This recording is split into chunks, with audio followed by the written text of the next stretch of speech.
Pois então, esse livro que eu estou trazendo para vocês, que tem o título de O Menino que Corria Atrás das Notícias, aí começa realmente o meu interesse pelo jornalismo. Nós veraneávamos numa praia pequena no Rio Grande do Sul, chamada Rondinha Velha, e na época tinha um avião da Calda Júnior que percorria o litoral e jogava os pacotes de jornal nas praias, né? Ele vinha um voo baixinho, claro, e ia jogando os pacotes de jornal, na época Folha da Tarde, que era o vespertino, e a gente ficava na frente do hotel, na época nem todo mundo tinha casa, a gente ficava na frente do hotel, a gurizada, esperando a hora do avião passar, né? E quando o avião passava e deixava o jornal, tinha assim aquela brincadeira da gurizada, quem achasse primeiro o jornal. Então a gente corria na frente do hotel, era um terreno grande, com aquela vegetação natural do litoral gaúcho, que é o junco, né? Então o jornal caía no meio daquilo, então a gente fazia quase que um concurso para ver. E aí surgiu então, e eu comecei a me interessar pelo jornalismo e sempre disse lá em casa, na época, a ideia, você tem que ser engenheiro, médico, advogado, por aí, né? E eu dizia para meu pai, não, eu quero ser jornalista. Meu pai se escandalizava, dizia, mas meu filho, isso é profissão de vagabundo. E é de Porto Alegre. Sou de Porto Alegre. E, enfim, depois ele acabou até se orgulhando, né? Quando eu fui correspondente da revista Placar, ele saía matéria assinada, ele levava a revista no barbeiro para mostrar e coisa e tal. Enfim, ele entendeu que eu estava, digamos assim, fazendo o que eu gostava e que eu estava certo, enfim. Então eu comecei na Zero Hora em Porto Alegre, comecei fazendo estágio, depois fui efetivado e surgiu uma oportunidade de vir para Santa Catarina, para Blumenau, para a criação do jornal. Foi o professor que foi da PUC, o Nestor Fedrizzi, esteve em Porto Alegre, eu estava no último ano do curso e entrar para o último semestre, que era estágio, né? Então eu pude vir para Santa Catarina com mais alguns gaúchos, viemos para Blumenau, para o Jornal de Santa Catarina. Eu cheguei em Blumenau, o maquinário do jornal ainda estava encaixotado, eles estavam terminando de montar a rotativa. Então foi lá que eu comecei a minha vida no jornalismo em Santa Catarina. Eu fiz jornalismo na PUC, por conta disso, exatamente, que quando surgiu a oportunidade de eu fazer vestibular, eu nunca fui um aluno que levou muito a sério o estudo. Tanto é que eu fiz o ginásio em 8 anos, quer dizer, o dobro do que se fazia na época, era 4, eu fiz em 8. Eu rodava, repetia, enfim.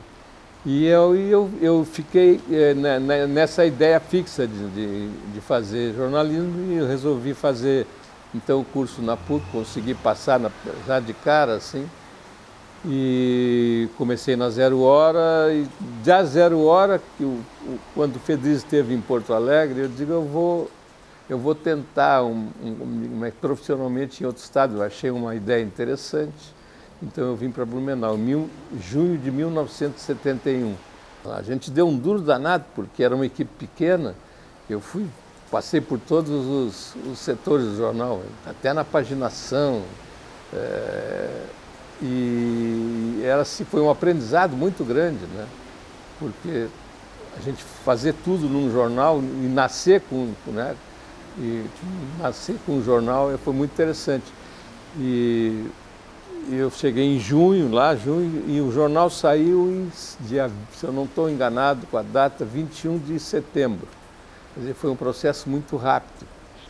E eu fiquei em Blumenau um ano e pouco, mais ou menos, porque eu não gostei muito da cidade, né? A cidade era muito pequena na época, tinha uma certa hostilidade com de fora, com um estrangeiro, entre aspas, e surgiu aí a oportunidade, eu fiquei sabendo que o Estado que era na época um jornal que servia só a propósito político, porque era um jornal impresso, muito mal impresso, e o Santa foi o provocador da mudança do Jornal Estado, né? Foi o primeiro jornal offset, Aí eu vim a Florianópolis, eu tinha um amigo aqui, o Ayrton Canitz, ele estava na sucursal aqui do Santa, e aí eu vim aqui conversar com o pessoal, saber, me informar, né, qual era o processo que estava acontecendo.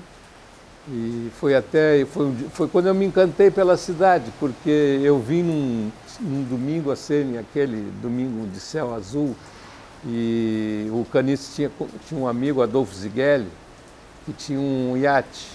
Então a gente fez um passeio pelas baías, e eu digo, meu Deus do céu, o que eu estou fazendo em Blumenau, né? Aí eu tentei vir para Florianópolis e deu certo. Eu vim para Florianópolis, eu não me lembro o mês que eu vim.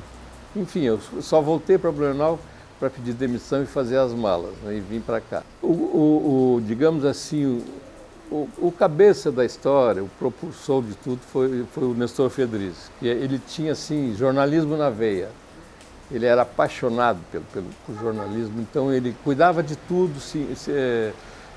tratava de tudo, com texto, com edição. E ele tinha ali, com ele já tinha algumas pessoas mais experientes, como Zé Antônio Ribeiro, o Gaguinho, não sei se... Foi o meu primeiro chefe na Zero Hora, ele era o editor de esportes. E ele veio para cá com a Sinara, a mulher dele, e eles eram os mais experientes. A Sinara veio da Calda Júnior, da Folha da Manhã, e o Gaguinho da Zero Hora. E, enfim, a gente teve digamos assim, esse entrosamento e esse dado facilitador que era o Nestor Fedrizzi, que fazia tudo no jornalismo, gostava demais, orientava. Era um pai para a gente na redação, até dinheiro ele emprestava para a gente.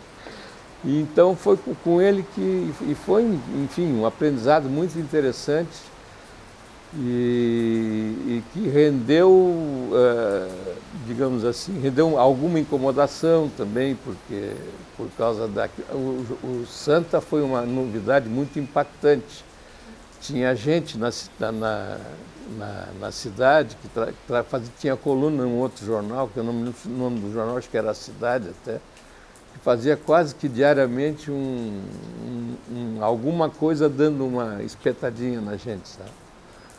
Enfim, e aí algumas coisas começaram a me desagradar em Blumenau, né?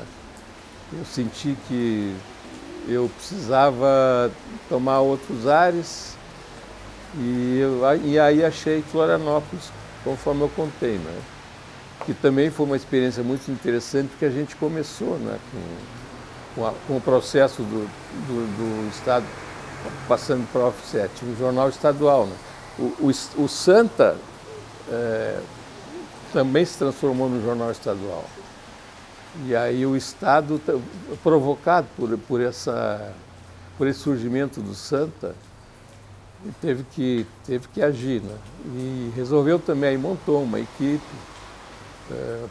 A primeira sede foi aqui nos Altos da Felipe Schmid, do lado da igreja, ali tinha uma igreja, tem até hoje, né? E era uma coisa muito, às vezes assim, muito chata, porque na época o jornal de domingo se fechava sábado à noite, final da tarde para a noite, não é que nem hoje, né? Que se fecha na sexta-feira. E tinha culto na igreja. E era banda, era cantoria, e a redação ficava parede com parede. Entendeu? Então era complicado tirar a edição de domingo com a igreja, com os cultos da igreja. O Santa eu fiz um pouco de tudo, né? Como ninguém queria fazer esporte lá, eu acabei fazendo, né? Eu já vinha da Zero Hora, da editoria de esporte da Zero Hora. Aí eu abracei e acabei fazendo. E aí no Estado eu já vim para a editoria de esportes. Embora também, com o correr do tempo, a gente, dependendo de situações, a gente faz outras coisas também, né? Então eu vim, montei uma equipe no Jornal Estado E fiz uma coisa que me orgulho muito. Quando eu cheguei aqui, ia no estádio, eu olhava para a arquibancada, era a bandeira do Vasco, do Flamengo, sabe? Do Fluminense, só clube carioca, porque o modus vivendi aqui era muito ligado ao Rio de Janeiro. Ouviam as rádios do Rio, liam muito o Globo, o Jornal do Brasil, né? Então eles tinham essa digamos, familiaridade com o Rio de Janeiro, inclusive no futebol. E eu achei aquilo muito distante, mas não é possível. Aí a gente trabalhando começou a fazer uma cobertura diária para os clubes daqui, e isso foi criando um outro espectro, né? Do torcedor, foi se acostumando a ter notícia diária, porque o que eles tinham aqui era um noticiário meio esparso das rádios, né? E eu introduzi uma figura que não tinha aqui, evidente, que era do setorista de clube. Eu estava lá todo dia, entendesse? Então, todo dia o jornal saía com o noticiário quentinho dos clubes daqui. Foi no Rio Grande do Sul, mas por acaso. É que eu não queria sair da faculdade só com canudo, com diploma e sem vivência nenhuma, sem experiência. Aí surgiu uma chance, eu fiz um trabalho lá para na época não era muito comum, freela numa eleição, e o Luiz Figueiredo é que era o chefe dessa equipe da cobertura da eleição, e fiz aquilo, terminou, daí mais tarde o Luiz Figueiredo me chamou e disse, olha, tem vaga na 0 Hora, não queres participar? Onde é que é? É na editoria de esportes. Bom, eu acompanhava futebol como torcedor, coisa e tal. Gostei da ideia, me candidatei e deu certo. Foi aí que eu comecei, mas eu fiz tudo no jornalismo um pouco. Fiz cobertura de várias... A gente acaba fazendo tudo, né? Até porque eu não queria ter, como é que se diz, essa marca, né, só de jornalismo esportivo. Fiz muito tempo, mas eu fiz outras coisas. Eu fiz cobertura, as enchentes de 83, 84, a enchente de Tubarão de 74, que foi um horror, que arrasou a cidade. Então, a gente acaba fazendo tudo. Mas... Não, na verdade, eu já caí de paraquedas na editoria, né? Mas eu já tinha aquela experiência do Santa, então isso me ajudou muito. Mas eu acumulava, porque eu era editor no Jornal Estado, mas eu era repórter da Caldas Júnior, aqui na sucursal da Caldas Júnior, e fui repórter da revista Placar também. Na época era uma revista semanal, fiz muita matéria daqui, eles davam muito espaço no país, né? Não era só para o grande centro, eles davam muito espaço para o esporte no país todo. Então eu tinha experiência acumulada, né, de repórter e de editor. Bom, o editor, assim, era o responsável por todo o material, né, da editoria, que trabalhava com as pautas, que distribuía as pautas para os repórteres, que participava das reuniões da equipe que dirigia o jornal, né? Na época, como tu diz, eram bem marcadas, né? Tinha o editor-chefe, tinha o chefe de redação, tinha os editores de cada setor, e era uma função, às vezes, até um pouco desgastante, porque as equipes eram, digamos assim, eram muito heterogêneas, né? Tu tinha, por exemplo, eu trabalhei com gente que começou aprendeu a escrever ali na editoria. Tipo assim, era aquela coisa, tinha um espaço para os termos da época, né? Uma matéria de 40 linhas, né? Uma lauda e meia, 2 laudas, e às vezes o cara achava que podia escrever mais. Então tu tinha que tesourar um pouco a matéria, e se usava muito na época, era na caneta mesmo, né? Pegava a lauda e riscava. O diagramador depois era um trabalho, né? Porque ele tinha que imaginar que aqui ali podia ter tantas linhas, enfim, porque era uma riscalhada, a lauda ficava toda arriscada. Era uma arte. E sem contar os telegramas, né, das agências também, que às vezes a gente, por exemplo, o jornal tinha a agência a JB, né? A gente muitos telegramas nacionais se colava, dava uma arrumadinha ali também, uma riscadinha, se colava numa lauda. E as agências internacionais também. Enfim, era um trabalho, digamos assim, quase artesanal, né? Naquela época. As redações eram assim, a faxineira do jornal, coitada, dava pena, porque o dia que ela chegava no dia de manhã para fazer faxina na redação, tinha papel espalhado por tudo, que lá não se jogava, cesto de lixo, né?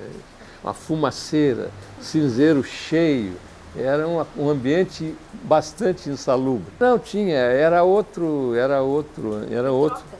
sim, era outro tipo de ambiente. A gente discutia na boa, entendesse? Não existia. E o Jornal Estado tinha uma peculiaridade que eu acho que não existia em jornal nenhum nesse país. Tinha o bar. O bar da dona Marlene, do seu Ercílio, que às vezes o editor-chefe lá tinha os horários de baixamento de cada página, o cara estava lá no bar tomando cerveja. Tinha que buscar o cara no bar, entendeu? Olha, tá na tua hora já. E as mesas cheias de garrafas, era uma coisa assim inusitada. Isso criava um ambiente de muita camaradagem, sabe? Tinha também, que eles chamavam lá do bambuzal, que o pessoal ia para sentir o cheirinho daquela fumaça, assim, o pessoal estava no bambuzal. A gente não sofria tanto quanto a grande imprensa, digamos assim, que tinha que publicar receita de bolo, né, no lugar das matérias que eram censuradas, mas a gente recebia, quase todo fim de tarde, recebia a visita de um policial militar com uma prancheta, onde o editor-chefe tinha que assinar, porque ali dizia, ó, tal assunto não pode ser veiculado, não sei o quê. Então, o editor se responsabilizava, tinha que assinar ali, porque aquele material não podia sair. A gente se acostumou com isso, né? Era uma coisa meio estranha, mas, na verdade, é como eu disse, a gente não sofreu tanto quanto a grande imprensa, né? A gente não teve esse... Mas tinha interferência, evidente. Pois é, aí a minha memória vai me trair, viu? Porque eu fiquei no Estado de 72 até quase fim da década, meados da década de 80. E eu resolvi mudar de áreas, eu fui para Brasília, trabalhar no Banco Nacional de Crédito Cooperativo como assessor, coordenador de comunicação. O presidente era um catarinense, o falecido Dejanir Dal Pasquale. E eu fiquei um tempo em Brasília, e era uma situação muito estranha, porque lá em Brasília todo mundo é doutor, né? Todo mundo chama de doutor, os funcionários, os mais subalternos. E eu me incomodava muito com aquilo, paletó e gravata, todo dia, que não era a minha indumentária preferida, evidente. E eu também fiquei um tempo e resolvi voltar para Santa Catarina. Fiquei lá, acho que 2 anos, não me lembro. Voltei para Santa Catarina, aí fui assessor no Tribunal de Justiça, que foi um período muito, muito ruim para quem tem que, digamos assim, tem que conviver com aquele ambiente austero, né? E ainda mais numa instituição que não gosta da imprensa. Na época a assessoria lá não era estruturada, depois se estruturou, mas na época não era. Eu e uma menina, a Fernanda Farinha, e aquilo era eu fiquei muito tempo lá porque o salário era bom e mais os penduricalhos que tinha. A gente tinha médico, tinha dentista, enfim. Mas foi difícil, eu fiquei lá muito tempo, 9 anos quase. E tinha dias que eu dizia para a Fernanda, tu fecha o mercadinho aqui hoje, porque eu não estou aguentando mais, sabe? não tinha nada para fazer. E não é que não tinha nada, não havia interesse também. Tinha um desembargador lá que foi presidente. O presidente tem um jornalista assim. Não. Entendeu? Então, isso era muito complicado, muito difícil. E eu fui coordenador de comunicação na FESPORT, Fundação Catarinense Esporte. Isso me deu muito prazer. Isso foi uma coisa que eu comecei lá no governo do Esperidião Amin. E também tinha um embate lá, porque o Pedro Basco foi o presidente, e ele que me deu alguma força. Porque esse negócio de imprensa, assim, tem uma coisa que parece uma maldição. Eles dão jeito para tudo. Aí eu precisava, por exemplo, de um notebook, era difícil. Se estivesse sobrando algum, eles me davam, entendeu? Mas me deu muito prazer porque eu viajei o estado todo, eu cobri vários tipos de eventos. Os Jogos Abertos, por exemplo, que tem mais de 20 modalidades. Aprendi muita coisa também, para mim foi muito importante. Depois eu saí e eu cheguei a voltar para o Jornal Estado numa época, mas enfim. Depois me chamaram por causa da experiência, mas aí não fiquei fixo, eu montava equipes para fazer cobertura desses eventos, a FESPORT é responsável, né, executa todo tipo de evento, desde a faixa escolar até adulto, que são os Jogos Abertos. Então, é um trabalho muito interessante. Isso me deu muito prazer e eu aprendi muito também. Tenho saudade até. Olha, eu tive um chefe na Placar, que é meu ídolo até hoje, que é o Juca Kfouri. Ele sempre foi um jornalista independente, com um ótimo texto, e também eu aprendi muito com ele na Placar, né? Porque eu me reportava a ele e ele gostava muito das pautas que eu sugeria, que me dava muita força, muito espaço. O Juca até hoje é o meu ídolo no jornalismo esportivo. Um grande texto, né? É. E é um jornalista que sempre foi independente, né? Tem gente que não gosta dele, evidente, fala mal dele, etc. Principalmente a cartolagem, né? A cartolagem não gosta dele. Como eu disse, eu cheguei a voltar para Brasília, não sei o que me deu na cabeça. Voltei para Brasília, voltei mais 3 vezes. Eu tinha uns amigos lá que estão lá há muito. Um deles é o Luiz Lanzetta, que foi professor na universidade aqui, trabalhou também comigo no Jornal Estado, foi meu repórter no Jornal Estado. Depois ele abraçou a área política e ficou nela. E o Lourenço Casarré também, que foi meu, moramos juntos aqui em Florianópolis, aliás, porque ele também trabalhou no Jornal Estado, Casarré. E, enfim, eu fui, digamos assim, até aos poucos eu fui até cansando um pouco, sabe, da profissão, porque começou esse processo de esvaziamento, sabe, que a gente sente hoje, né? Esvaziamento, pouca valorização, e hoje é o que eu mais sinto. Eu sinto muita falta eu digo que cansei, mas ao mesmo tempo hoje eu sinto muita falta dessa dinâmica da profissão, né? Mas, como eu já comentei com vocês, a gente hoje sofre o etarismo, né? As equipes hoje são todas elas muito jovens. Não tenho nada contra o jovem, eu também tive que aprender, fui foca, etc. Mas eles não têm mais referência nas redações. Eles hoje trabalham meio assim, cada um por si. Eles estão aprendendo, mas aprendendo mal. Eu hoje não posso assistir telejornal, porque eu me irrito muito. Não posso assistir telejornal, jornal não tem mais para ler, né? Enfim, é o fim dos tempos.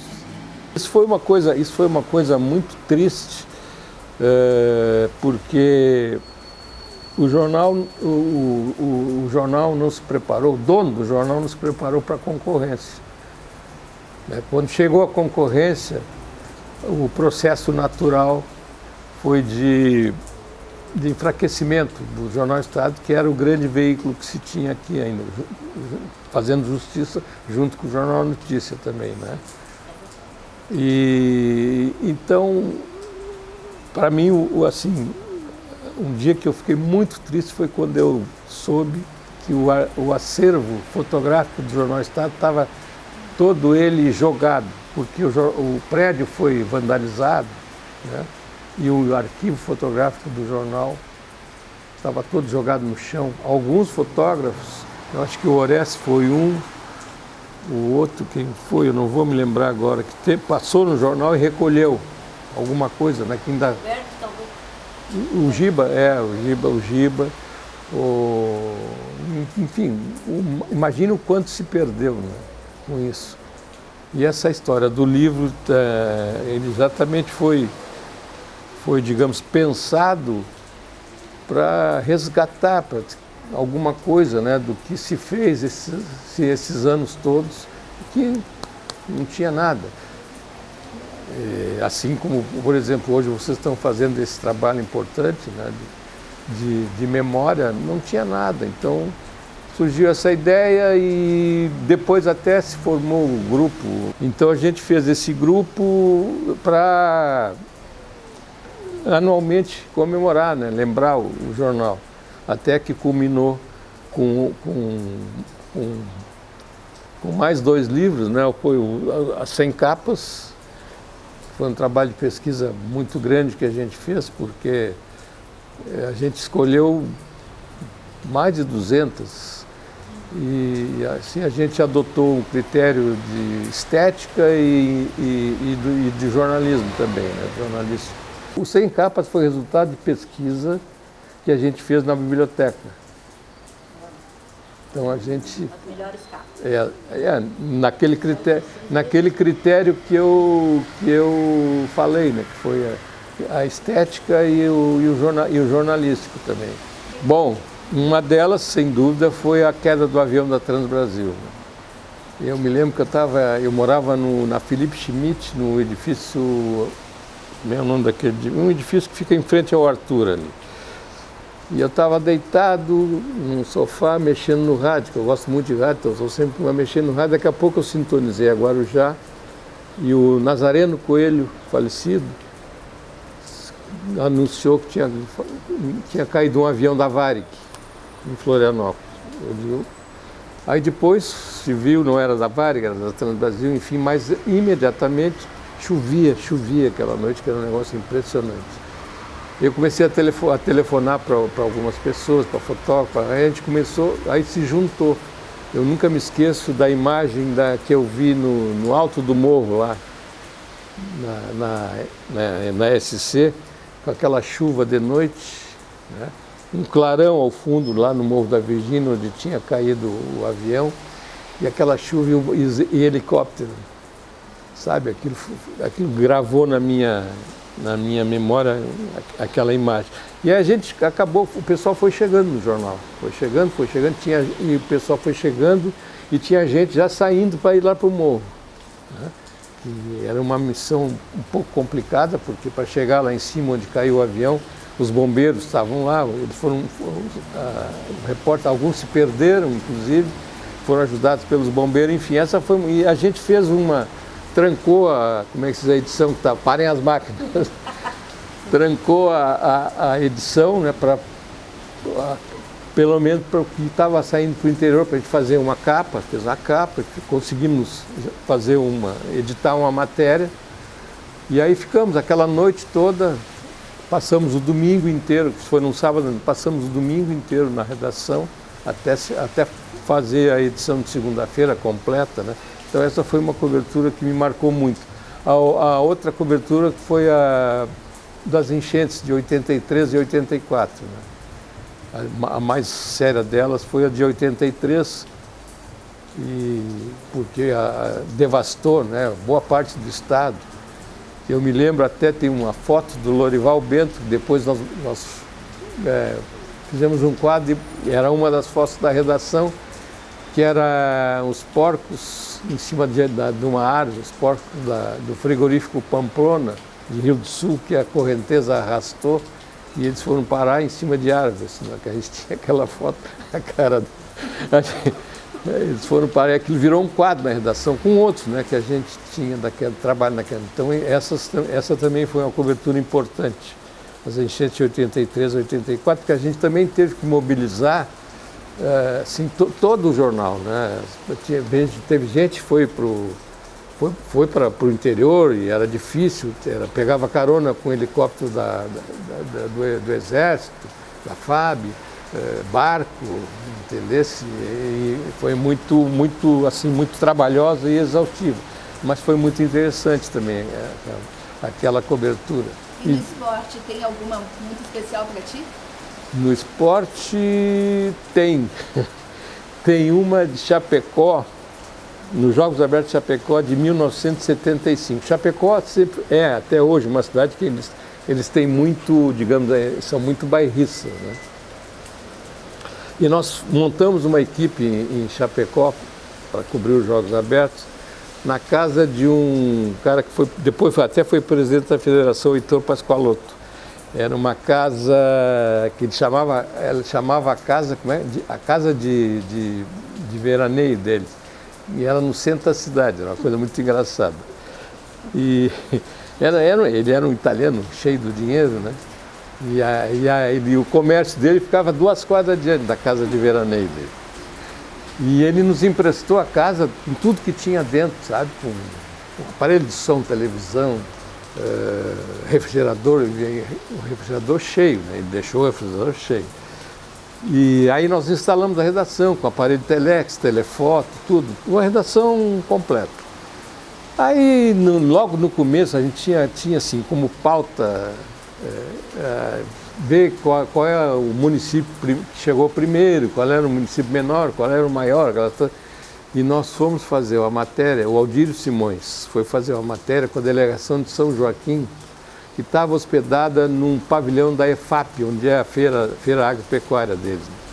Aí o Simões foi lá fazer a matéria e o pessoal se queixou que estava muito mal alojado, que aquilo lá ficava na feira com gado, não sei o quê, que tinha piolho, que tinha pulga, sei lá o quê. E o Simões, claro, chegou na redação e um deles disse, pois isso aqui é um estábulo, não sei o quê. Aí o Simões chegou na redação, fez a matéria e eu titulei São Joaquim está alojada num estábulo. Pá! Aquilo provocou uma reação quando o jornal saiu no outro dia.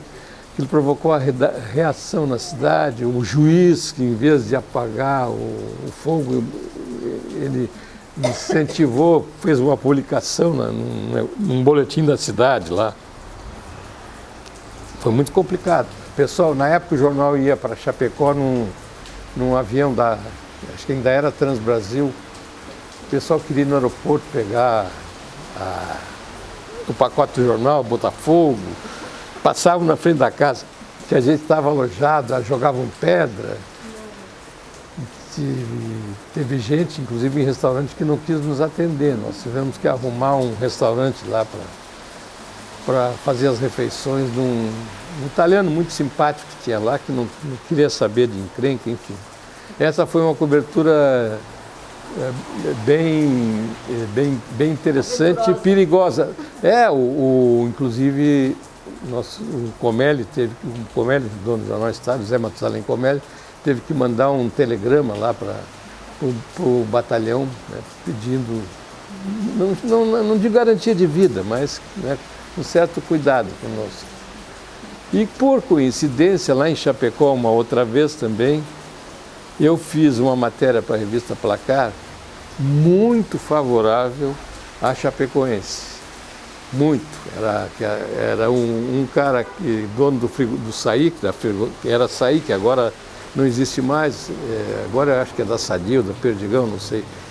E eu fiz uma matéria falando quem custeava, né, o clube, etc.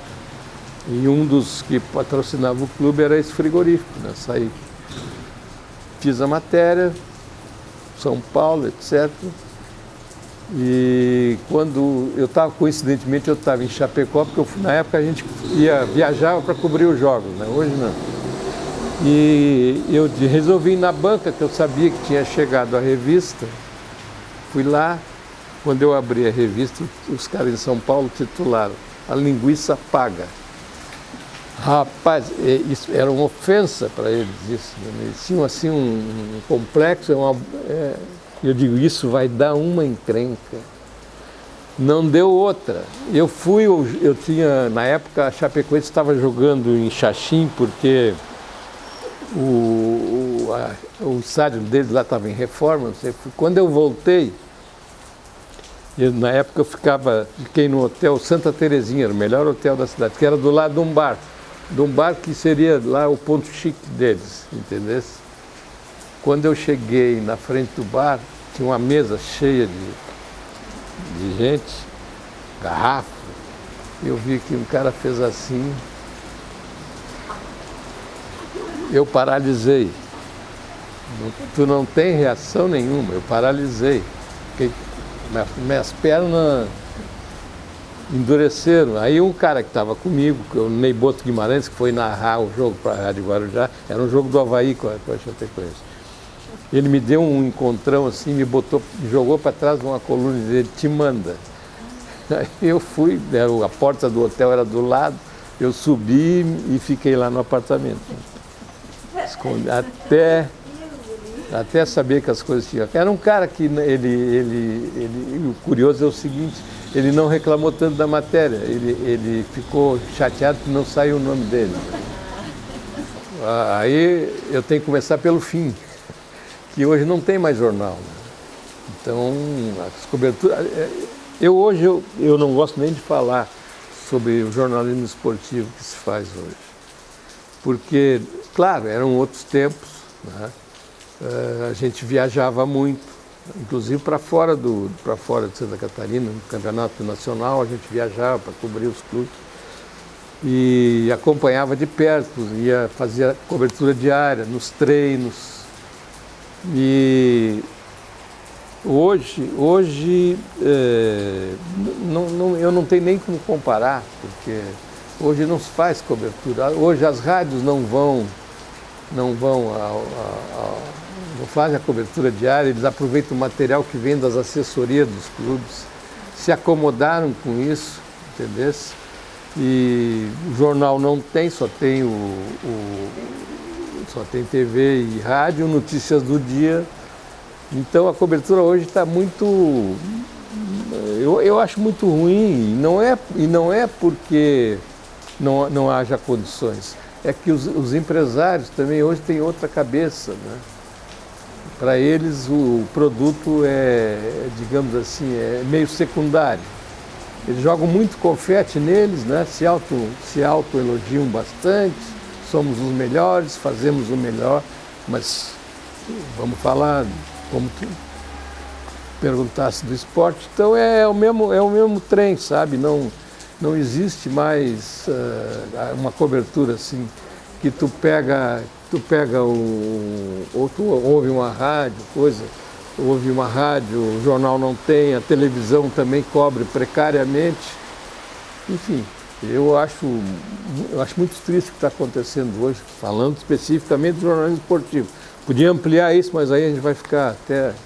Foi uma das melhores coisas que me aconteceu profissionalmente, foi essa dobradinha repórter e fotógrafo. Talvez tenha tido sorte, ou não sei, não é impossível, repórter para um lado, fotógrafo para o outro. Isso comigo nunca aconteceu. Eu já saía da redação para entender a pauta que fosse, a coisa já saía meio combinada, entendeu? E a gente ia aperfeiçoando, digamos assim, durante a cobertura.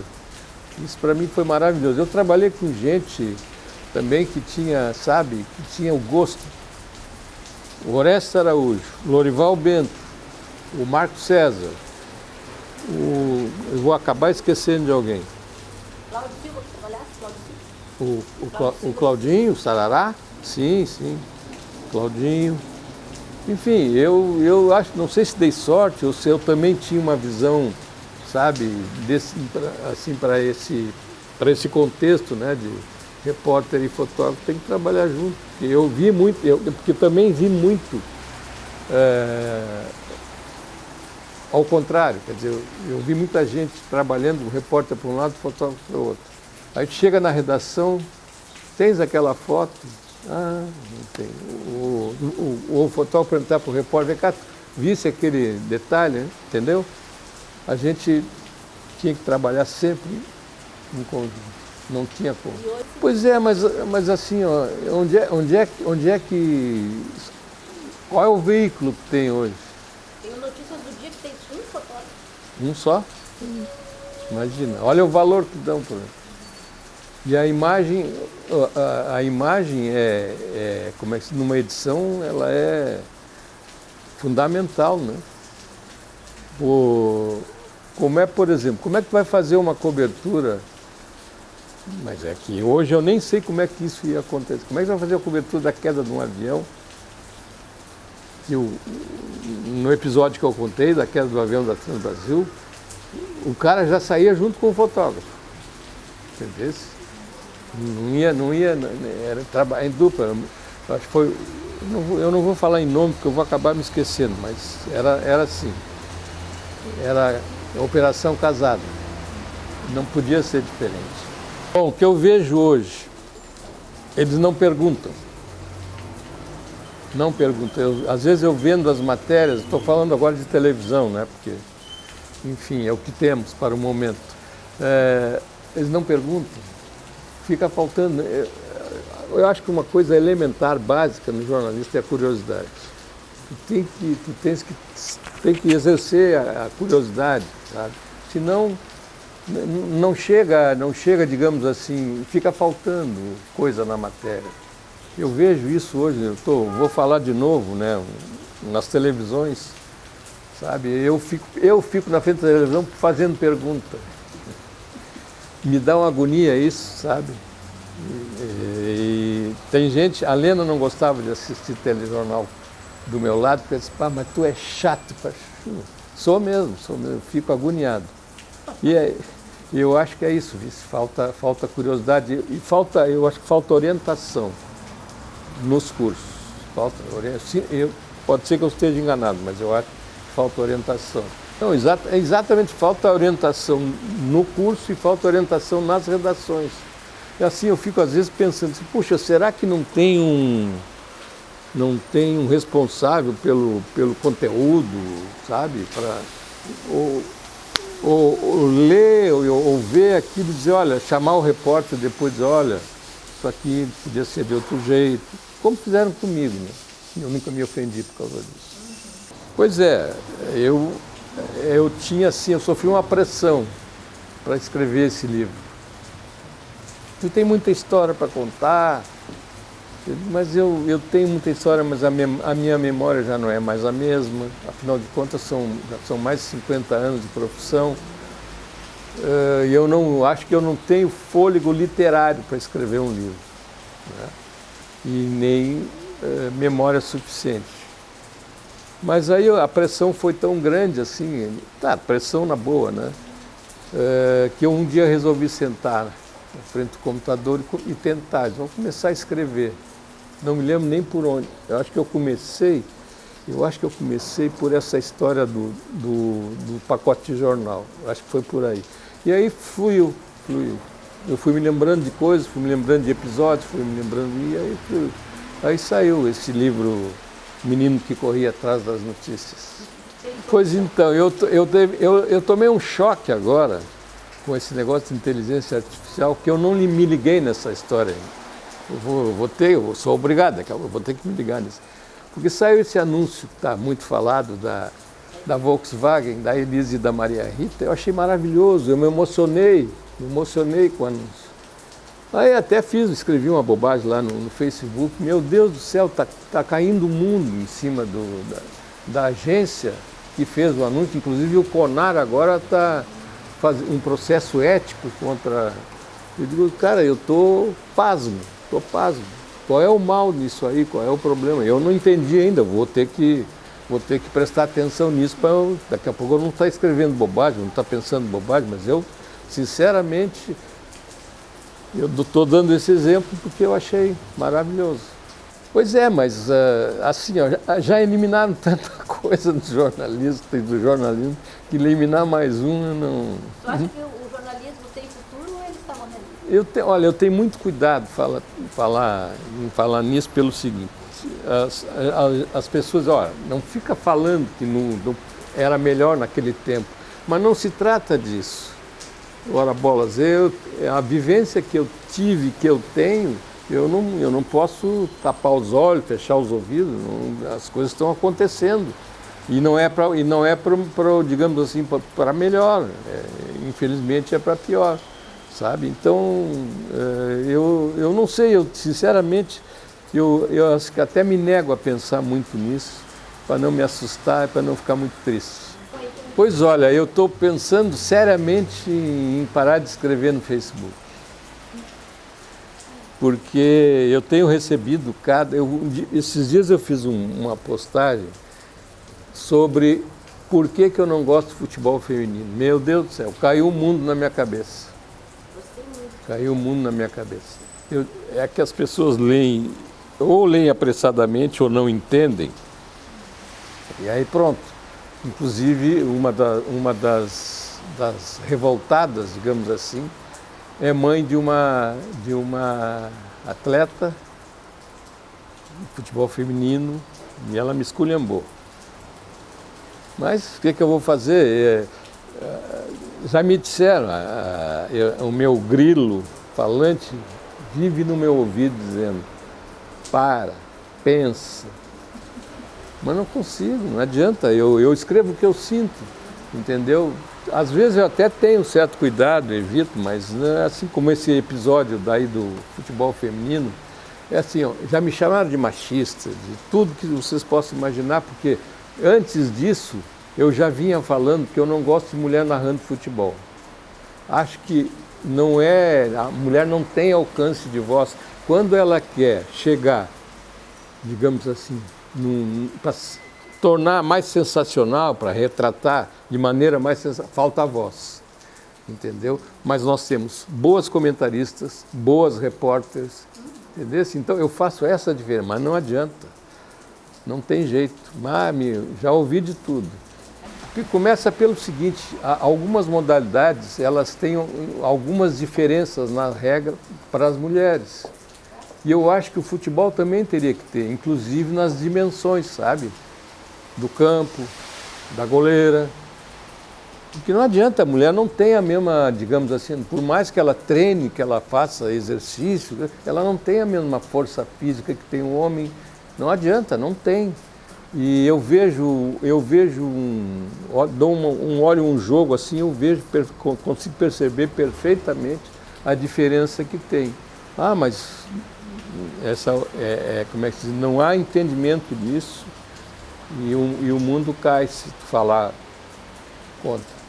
Mas eu continuo sim com a minha opinião. Eu acho que eu não posso vir a gostar um dia, dependendo do que, como eu disse, dependendo de se, digamos assim, se fizerem o futebol feminino diferente, com dimensões, até algumas modificações de regra, mas, como eu disse, eu não sou bom de verbo. Eu acho que eu me sinto muito melhor escrevendo, entendeu? Eu trabalhei em rádio também. Fui. Mas isso aí tu não falou. Não falei, né? Pois é, não, eu trabalhei, fui comentarista da CBN. Antes disso, tinha uma rádio chamada Rádio Cultura, que começou a fazer futebol. E eu nunca tinha trabalhado em rádio. Aí o Roberto Alves me convidou, gostava das colunas que eu escrevia, só que é diferente, né? Escrever, para mim, é diferente. Escrever e pegar um microfone, porque tem gente que tem essa facilidade, né? Tem essa fluência, digamos. Eu não tenho isso. Não. Mas enfim, fui e eu dei azar. era um clássico no Adolfo Conde. Tinha chovido o mundo. Então aquilo era um lago, quase. E a cabine que eu estava com um cara que trabalhou aqui, um narrador, era gaúcho, ele nem sei onde é que ele, nunca mais ouvi nem vi. E as cabines do Adolfo Conde tinha mais goteira do que telhado, né? Então tinha chovido, a água pingou nas anotações, era tudo borrado. E era o primeiro jogo que eu fazia, era a minha estreia. E aquilo foi me dando uma agonia. E quando chegou o intervalo, que eu olhei assim para frente, aquele campo vazio, e disse, eu tenho que falar 15 minutos, com as anotações borradas. Foi minha primeira tragédia radiofônica. Porque tem uma criançada hoje, eu digo uma criançada hoje de repórter, né? E tem muito problema. E eu perguntei para ele, vem cá, cara, como é que é essa relação na redação, né? O Paulo Miller já é um cara mais antigo, mais experiente, trabalhou na RBS. Cara, é um problema. Eles não aceitam que se corrija alguma coisa, ficam bravos às vezes até. Eu digo sempre ao pessoal o seguinte, eu fui jovem, fui foca, tive que aprender muito, né? Só que na minha época, acho que na tua também, nós tínhamos referência nas redações. Eu comecei na 0 Hora em Porto Alegre, um carequinha aqui, um cabelo branco acolá, entendeu? Quando um cara desses criticava o texto da gente, era meu Deus, alguém ficava ali. Só parar e dar uma opinião era o que a gente esperava. É que assim, eu trabalhei com gente que eles não exatamente faziam uma crise, mas eles tinham assim uma capacidade, uma delicadeza, sei lá, uma sutileza para te dizer que aquilo não está legal. Eu tenho até um episódio, o Antônio Brito, que foi governador do Rio Grande do Sul, ele era um gêniozinho na época, tinha 19 anos, ele era chefe de reportagem do esporte. Ele chegava do meu lado, sentava, olhava que eu tinha começado a escrever, aí, espera um pouquinho, eu tirava a lauda da máquina, botava outra lauda, não acha melhor ir por aqui, começar, sabe? Chega, não foi assim, mas é por aí. Como é que chega para arrumar uma... Eu disse, olha, por exemplo, eu disse para ele lá no Jornal do Estado, tem vaga. Bom, alguém tem que ir lá, porque também o pessoal do curso, alguns professores não encaminhavam direito essa questão, sabe? Tem um negócio muito curioso que aconteceu, apareceu um estudante lá, foi para a minha editoria. Eu dei uma pauta para ele, ele nunca mais voltou no jornal. Nunca mais viu. Nem trouxe a pauta. Nada, desapareceu.